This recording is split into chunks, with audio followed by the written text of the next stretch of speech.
Ma précédente chronique vous avait conduit du dieu grec Hermaphrodite aux testicules féminisants. Et dans cette nouvelle chronique, je vais vous mener de Pénélope tissant sa toile à une enzyme qui efface le temps. Cette chronique démarre par une histoire de la mythologie grecque qu'on peut lire dans l'Odyssée, un poème épique attribué à Homère. Ce poète grec aurait composé au 8e siècle avant Jésus-Christ ces deux grands poèmes que sont l'Iliade et l'Odyssée. Ulysse est l'un des héros de la guerre de Troie, qui est racontée dans l'Iliade. Il est ensuite le personnage central du poème de l'Odyssée, qui nous conte son long périple autour de la mer Méditerranée pour pouvoir retrouver son épouse Pénélope à Ithaque. Et Pénélope, la reine d'Ithaque, va attendre pendant 20 ans le retour de son époux. Pendant ces 2 décennies d'attente, Pénélope doit repousser les avances d'une centaine de prétendants qui l'entourent et la presse de choisir un nouvel époux parmi eux. Et il ne convoite pas seulement la belle Pénélope, mais aussi le trône d'Ulysse. La fidèle Pénélope, persuadée qu'Ulysse est toujours vivant, refuse de choisir un futur époux. Le temps passe et cette armée de courtisans épuise peu à peu les ressources du palais. Pour faire attendre ces soupirants, Pénélope va leur promettre de prendre enfin l'un d'entre eux pour mari, mais seulement quand elle aura terminé de tisser le linceul qui est destiné au père d'Ulysse, qui est aux portes de la mort. Et chaque jour, Pénélope va tisser cette toile. Puis chaque nuit, elle revient secrètement à son ouvrage pour défaire la partie de la trame qu'elle a tissée pendant le jour. Elle diffère ainsi sans cesse l'achèvement de son travail afin de gagner du temps dans l'espoir d'un hypothétique retour d'Ulysse. En défaisant la nuit ce qu'elle a tissé le jour, elle essaye d'effacer ainsi le passage du temps, repoussant toujours l'instant où il lui faudra accepter un nouvel époux. Et par ce subterfuge, Pénélope suspend ainsi le temps. Mais l'une des servantes de Pénélope va finir par découvrir ce stratagème, et Pénélope explique alors à ses prétendants qu'elle ne donnera sa main qu'à celui qui parviendra à utiliser l'arc d'Ulysse. Aucun d'eux n'y parvient, mais Ulysse, revenu enfin à Ithaque sous l'apparence d'un mendiant, saura utiliser son arc pour tuer des prétendants. Et après qu'Ulysse et son fils Télémaque aient massacré tous les prétendants, Pénélope a besoin de s'assurer que l'homme qui est devant elle est bien son mari, qu'elle n'a pas vu depuis si longtemps. Elle va alors le tester en commandant à l'ancienne nourrice d'Ulysse de déplacer le lit conjugal pour la nuit. Mais ce lit a été taillé en secret par Ulysse lui-même dans un olivier solidement enraciné dans le sol. Et Ulysse explique alors à la nourrice que le déplacement du lit est impossible à moins de couper l'arbre, et Pénélope est désormais certaine que cet homme qui est devant elle est bel et bien son mari. Et c'est dans ce lit nuptial inamovible que le vieux couple se retrouve. Ulysse raconte son long voyage, Pénélope l'embrasse passionnément et leurs 2 corps s'unissent sous le regard protecteur de la déesse Athéna. L'ouvrage de Pénélope, sans cesse recommencé, lui a finalement permis de repousser à la fois ses prétendants et le temps qui passe. Mais laissons ce couple à ses retrouvailles et poursuivons cette chronique avec une toute autre histoire, mais une histoire scientifique cette fois. 2 chercheurs américains, Leonard Hayflick et Paul Mouret publient en 1961 une étude qu'ils ont notamment menée sur des fibroblastes. Les fibroblastes sont des cellules présentes dans les tissus conjonctifs et notamment dans le derme qui est la partie conjonctive de la peau. Ces chercheurs vont par exemple prélever des fibroblastes dans la peau d'embryons humains ou de jeunes enfants et ils vont mettre ces fibroblastes en culture dans un milieu qui contient des nutriments et des facteurs de croissance. Et ces chercheurs vont observer qu'au bout de 50 à 60 cycles successifs de division, ces fibroblastes ne sont plus capables de division. Il existe donc un nombre maximal de doublements de cette population cellulaire. Lorsque ce nombre est atteint, la cellule est en quelque sorte stérile. Elle ne peut plus générer de cellules filles par division. Et Hayflick va donner au stade atteint par ces cellules le nom de sénescence cellulaire, ou plus précisément de sénescence réplicative, un stade où les cellules ont épuisé leur capacité de prolifération. Ces cellules dites sénescentes ont vieilli. Elles ont atteint leur limite de fécondité cellulaire. Et ainsi, il existe une sorte d'horloge, de compteur qui fonctionne au cours des générations cellulaires successives.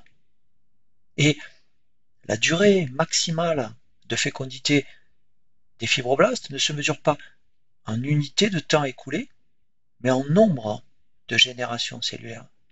Et ainsi, au bout de 50 à 60 générations, les fibroblastes finissent par franchir une limite qu'on appellera par la suite la limite de Hayflick.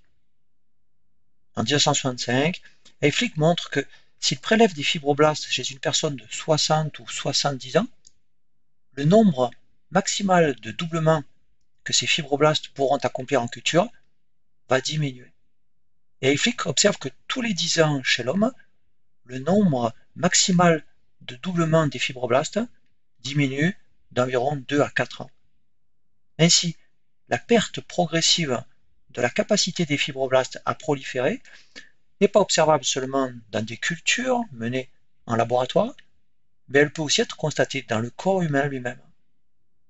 Le temps qui sépare deux générations de fibroblastes en culture est d'environ 2 jours. Mais dans notre corps, il est beaucoup plus grand et le rythme des divisions est beaucoup plus intermittent. Le temps n'est plus le même selon qu'on est en culture ou dans le corps. Et le temps total nécessaire à la réalisation des 50 à 60 générations successives de fibroblastes d'embryons ou de jeunes enfants ne dure que quelques semaines en culture, mais il peut s'étendre dans notre corps sur des dizaines d'années, voire sur la totalité de la vie humaine. Les cellules d'un homme adulte n'ont pas toutes les mêmes capacités prolifératives. Par exemple, les neurones et les cellules qui composent nos muscles squelettiques ne peuvent plus se diviser quand elles atteignent leur stade final de différenciation. D'autres cellules, comme les fibroblastes et les cellules du foie, sont qualifiées de cellules à mitose intermittente parce qu'elles gardent leur capacité de division après avoir atteint leur stade de différenciation, mais leurs divisions sont irrégulières. Et puis il existe certaines cellules qui peuvent se diviser de manière quasi continue pendant toute la vie de l'homme. Ce sont par exemple les cellules souches de notre peau et de notre tube digestif, les cellules souches présentes dans la moelle osseuse et qui forment nos cellules sanguines, ou encore nos cellules germinales qui sont à l'origine des cellules sexuelles. Et contrairement aux fibroblastes, ces cellules mises en culture vont garder en permanence leur capacité de division et elles échappent donc à la limite de Hayflick.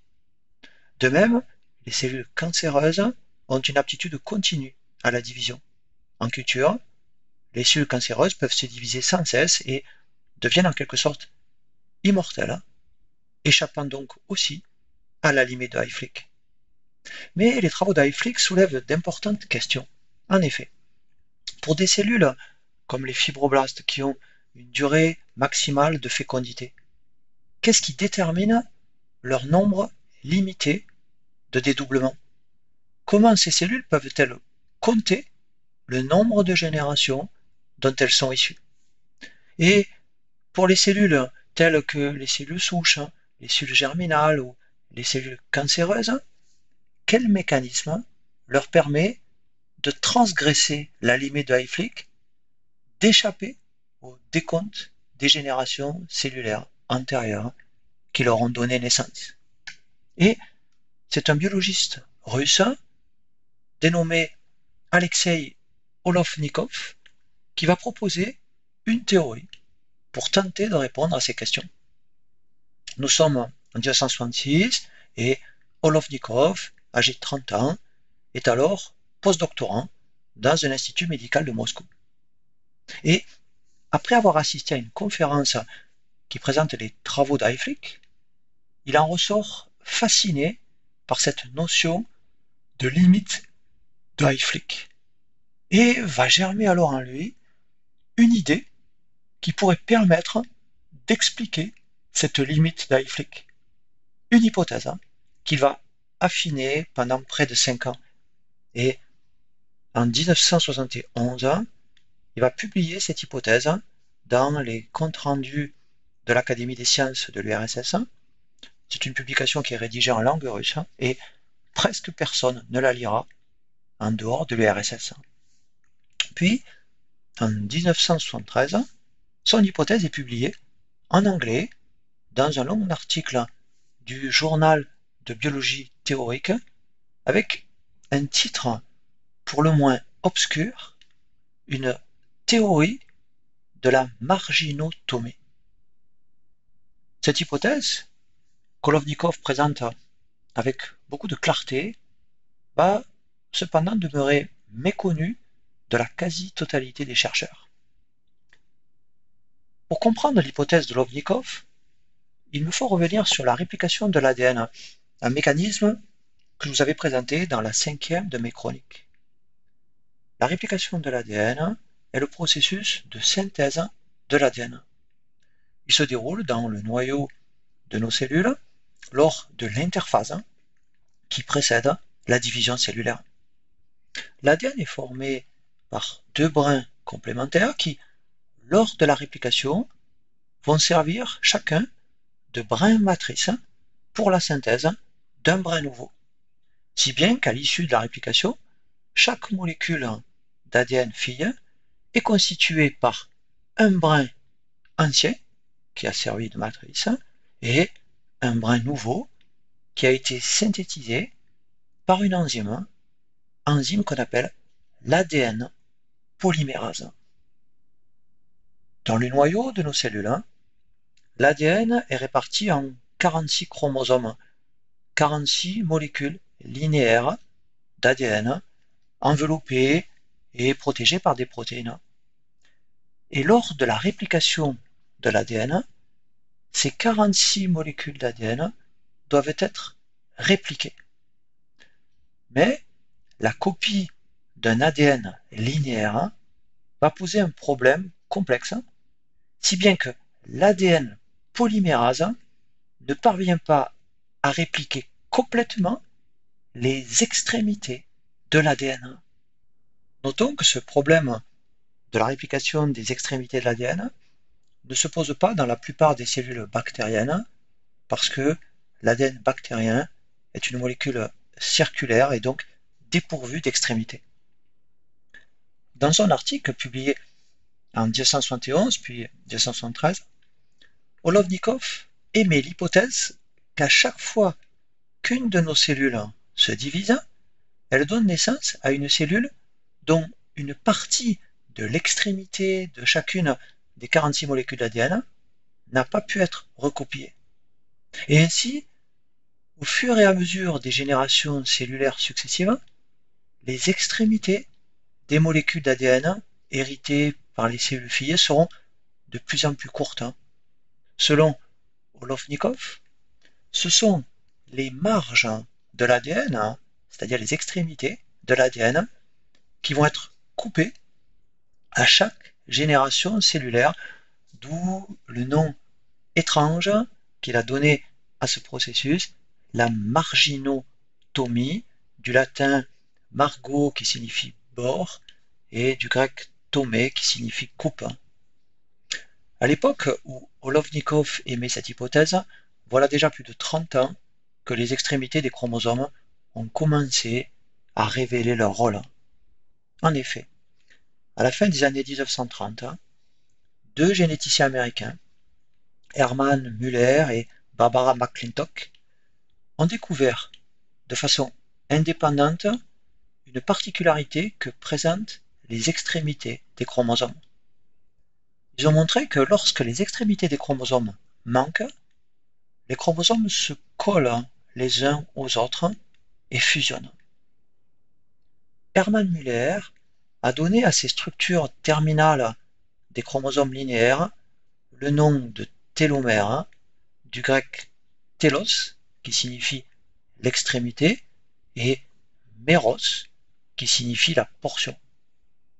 Les télomères ont donc une fonction stabilisatrice et protectrice des chromosomes, et ils empêchent les chromosomes de fusionner entre eux. Olovnikov propose, en 1971, dans son hypothèse, qu'à chaque fois qu'une cellule fille se forme, ses télomères se raccourcissent, et au bout d'un certain nombre de générations cellulaires, les chromosomes érodés vont finir par perdre leur stabilité. La cellule ne parviendra plus alors à répliquer son ADN et elle ne pourra plus se diviser, elle sera devenue une cellule sénescente. Et ainsi, Olovnikov émet pour la première fois une hypothèse qui fait le lien entre le problème de la réplication des extrémités de l'ADN et la capacité limitée de prolifération cellulaire mise en évidence par Hayflick. Et Olovnikov suggère que dans les cellules qui échappent à la sénescence réplicative, comme dans les cellules germinales, les cellules souches et les cellules cancéreuses, une enzyme serait capable de faire ce que l'ADN polymérase est incapable de faire, c'est-à-dire de recopier les télomères. Cette enzyme hypothétique permettrait donc à ces cellules particulières de franchir la limite de Hayflick et d'échapper ainsi à la sénescence réplicative. Mais au moment où Olovnikov publie son hypothèse, la nature précise des télomères ainsi que l'enzyme capable de compenser l'érosion des télomères reste encore à découvrir. Et la suite de cette extraordinaire aventure scientifique va se dérouler aux États-Unis à la fin des années 1970 et dans les années 1980. Et elle repose sur les travaux simultanés de deux équipes indépendantes au départ et qui vont ensuite unir leurs efforts pour percer le mystère des télomères. Une de ces deux équipes est celle d'Elizabeth Blackburn, une chercheuse d'origine australienne qui travaille depuis 1975 aux États-Unis. Son modèle d'étude est un eucaryote unicellulaire appelé Tetrahymena thermophila. Cet organisme unicellulaire, qui fait partie du groupe des ciliés, vit dans l'eau douce et il a notamment comme particularité de posséder deux noyaux. Cet organisme contient un grand nombre de mini-chromosomes qui vont être très utiles pour étudier la structure des télomères. Elizabeth Blackburn étudie les télomères de cette espèce qui s'avèrent être très longs et semblent ne pas diminuer au fur et à mesure des générations cellulaires. Et Blackburn va mettre en évidence que les télomères de Tetrahymena thermophila sont constitués par des séquences TTGGGG répétées un grand nombre de fois, une caractéristique qui va s'avérer commune aux télomères des cellules eucaryotes, avec cependant des variations dans cette séquence selon les espèces. Par exemple, cette séquence diffère d'un seul nucléotide dans les télomères humains. La seconde équipe est celle de Jack Szostak, un biologiste qui mène aussi ses recherches aux États-Unis, mais sur un autre organisme unicellulaire. Le modèle sur lequel il travaille est Saccharomyces cerevisiae, qui est la levure du boulanger ou levure de bière. Ce chercheur tente d'introduire dans cette levure des mini-chromosomes artificiels, mais une fois introduits, ces mini-chromosomes vont fusionner entre eux et s'altérer. En 1980, Jack Szostak rencontre Elizabeth Blackburn lors d'un colloque scientifique et ces deux chercheurs décident de collaborer avec l'idée que les télomères de Tetrahymena thermophila pourraient peut-être protéger les extrémités des mini-chromosomes artificiels de levure. Et en 1982, ces deux chercheurs publient dans la revue Cell une étude qui montre que lorsqu'on place des télomères de Tetrahymena aux extrémités des mini-chromosomes, avant de les introduire dans les cellules de levure, ces mini-chromosomes restent stables et ne fusionnent pas. Les séquences télomériques de Tetrahymena protègent donc les extrémités des mini-chromosomes de levure. Et ces séquences télomériques sont aussi utilisées par la levure pour ajouter des répétitions télomériques spécifiques à ses propres chromosomes, indiquant ainsi l'existence d'un mécanisme d'allongement des télomères. Les télomères des chromosomes eucaryotes sont constitués de courtes séquences d'ADN répétées un grand nombre de fois et recouvertes de protéines particulières qui assurent la stabilité des extrémités des chromosomes et qui les empêchent de fusionner entre eux. Les télomères permettent ainsi d'éviter que les chromosomes linéaires des cellules eucaryotes ne s'effilochent et ils empêchent que les chromosomes se collent par leur extrémité. Elizabeth Blackburn compare les télomères aux embouts en métal ou en plastique qu'on trouve à l'extrémité de nos lacets de chaussures et qui les protègent. La réplication de l'ADN par l'ADN polymérase ne permettant pas de copier de façon complète les extrémités des télomères, le nombre de ces séquences répétées d'ADN va donc diminuer au fur et à mesure que la cellule se divise et les générations cellulaires successives sont donc comptées par une sorte d'horloge télomérique. Mais existe-t-il, comme l'avait suggéré Olovnikov, une enzyme capable de synthétiser les séquences télomériques perdues pour compenser l'érosion des télomères, une enzyme qui serait finalement capable d'effacer le temps qui passe. Et cette question va être résolue par Elizabeth Blackburn et son étudiante en thèse Carol Grider, qui vont publier en 1985 dans la revue Cell les résultats d'une étude biochimique qui leur a permis d'isoler et de purifier l'enzyme responsable de la synthèse des télomères chez Tetrahymena. Cette enzyme ancestrale, partagée par les rétrovirus et peut-être héritée d'un rétrovirus, est une transcriptase inverse, c'est-à-dire une enzyme polymérase particulière capable de synthétiser de l'ADN à partir d'une matrice d'ARN.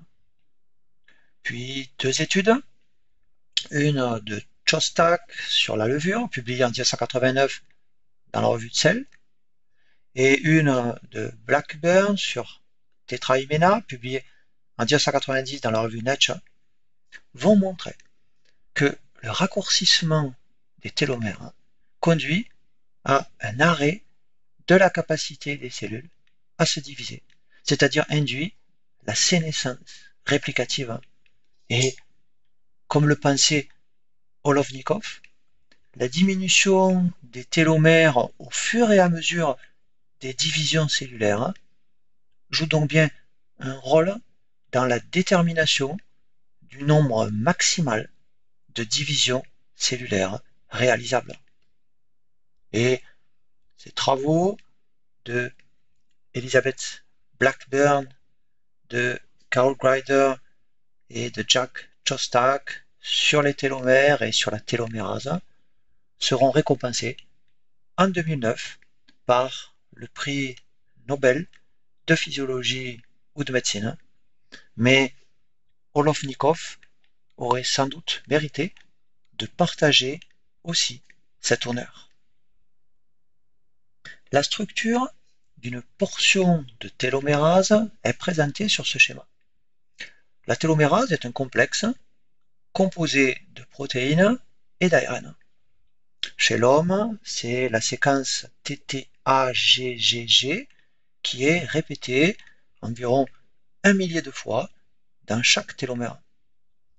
Le composant ARN de la télomérase, représenté ici en bleu, porte une séquence matrice qui va diriger la synthèse de nouvelles séquences d'ADN répétées qui composent le télomère. Cette matrice d'ARN contient donc chez l'homme la séquence AAUCCC qui est complémentaire de la séquence TTA-GGG du télomère. La réaction de synthèse des séquences télomériques d'ADN est catalysée par le domaine transcriptase inverse de la protéine, représenté ici en vert. La télomérase comporte aussi plusieurs domaines protéiques qui ne sont pas représentés ici et qui sont nécessaires à l'assemblage de l'enzyme aux extrémités des chromosomes.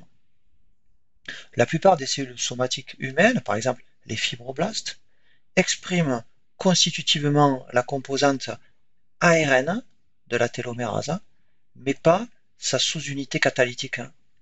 Et ainsi, l'activité de la télomérase dans une cellule va dépendre de la présence ou pas de la composante catalytique.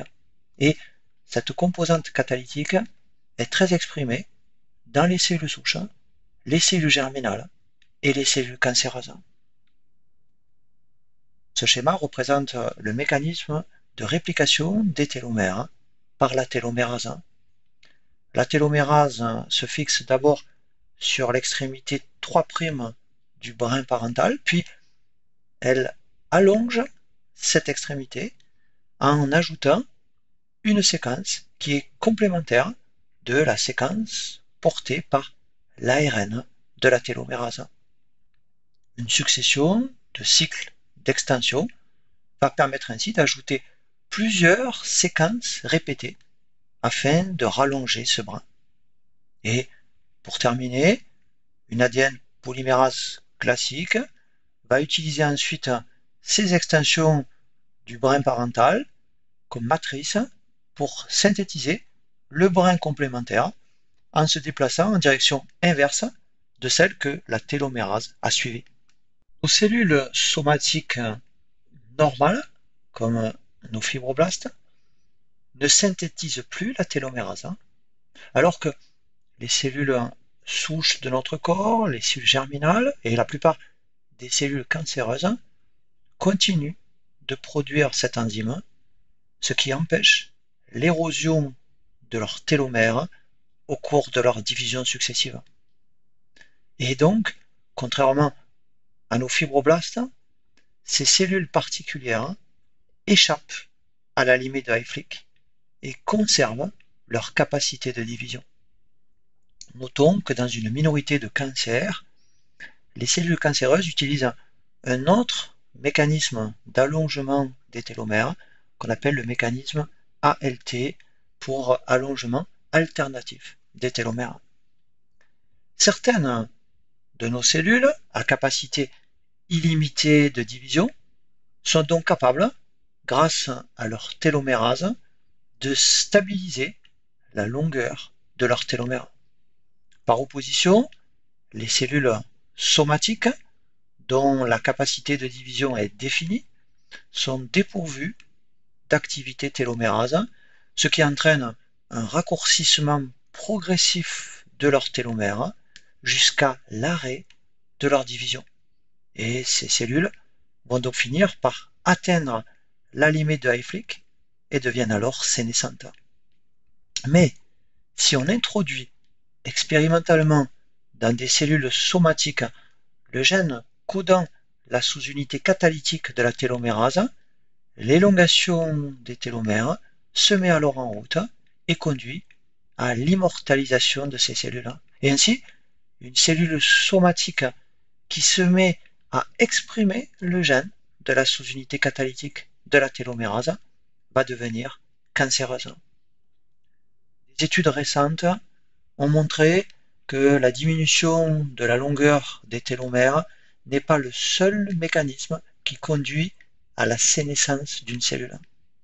Un stress, une inflammation, des lésions de l'ADN et des lésions précancéreuses vont aussi provoquer la sénescence sans que les télomères ne soient alors érodés. Et d'autres études récentes, sur lesquelles je reviendrai dans une prochaine chronique, montrent qu'une destruction des cellules sénescentes que contient une souris va prolonger la durée de vie de cet animal et va retarder l'émergence des pathologies chroniques liées à son vieillissement. Et il nous apparaît ainsi un nouveau défi qui consiste à essayer de détruire nos cellules sénescentes pour tenter de réduire les manifestations de notre vieillissement et peut-être prolonger notre durée de vie. Pénélope défaisait chaque nuit la partie de la toile qu'elle avait tressée le jour pour repousser ses prétendants et tenter ainsi de suspendre le temps. Et dans certaines de nos cellules, la télomérase reconstruit les extrémités de nos chromosomes que les générations cellulaires successives ont érodées, repoussant ainsi la sénescence et effaçant aussi le temps. La télomérase permet à nos cellules souches et à nos cellules germinales de se diviser continuellement. Mais cette enzyme conduit aussi à l'immortalisation des cellules cancéreuses. Et dans l'arsenal médical qui nous permet de lutter contre les cancers, peuvent donc s'ajouter aujourd'hui de nouvelles armes qui sont diverses molécules capables de bloquer l'activité de la télomérase. Dans la prochaine chronique, je vous conduirai des Indiens de l'altiplano à une hormone qui dope la production de nos globules rouges.